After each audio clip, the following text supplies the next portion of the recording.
French President François Hollande and UN Secretary General Ban Ki-moon, you can see there, are welcoming many of those leaders now at the Le Bourget Convention Center that's just north of the French capital. The goal of the world leaders is to try and lock in an agreement for a worldwide deal to curb global warming.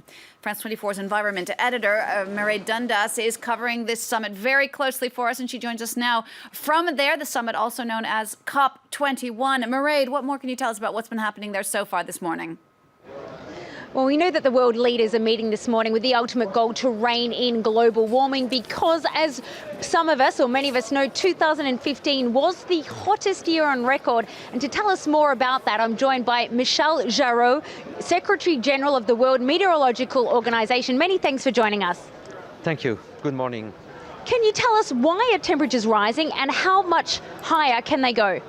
Well, as we know, the temperatures are rising because of greenhouse gases emitted by human activities.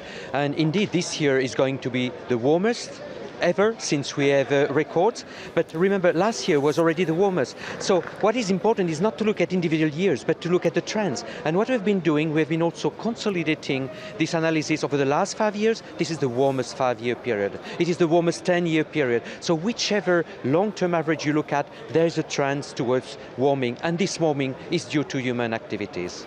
Can you tell us, if there is no agreement made here in Paris, how high can temperatures go? Well, it will depend what you mean by no agreement.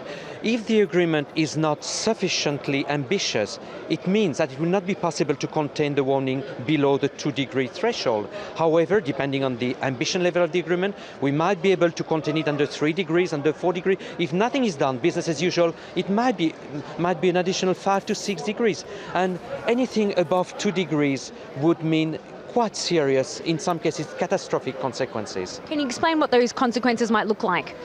A variety of consequences. One of maybe the most visible will be the multiplication of extreme events.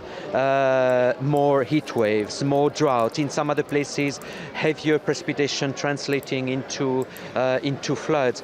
Sea level rise, which means that a number of things like storm surges associated with hurricanes or tsunami will become worse because of the higher sea level.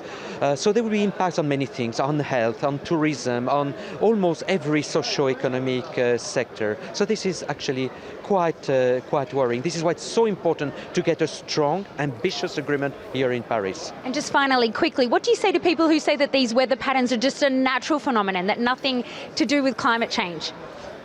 Sometimes I don't know what to say to them because the facts are there. The scientific evidence is so strong. We can measure with great accuracy the concentration of greenhouse gases. We know that these temperatures are warmer than anything we have measured over more than 150 years. We know from sediments, from ice cores in Antarctica, that the level of greenhouse gases are bigger than over more than 800,000 years. So the facts are there. So to refuse to see the facts, I think, is criminal. Many thanks for joining us. Thank you. And Jeannie, as you heard there, the 2-degree temperature limit is what we're looking for at this conference now. Temperature has already risen by 1 degree.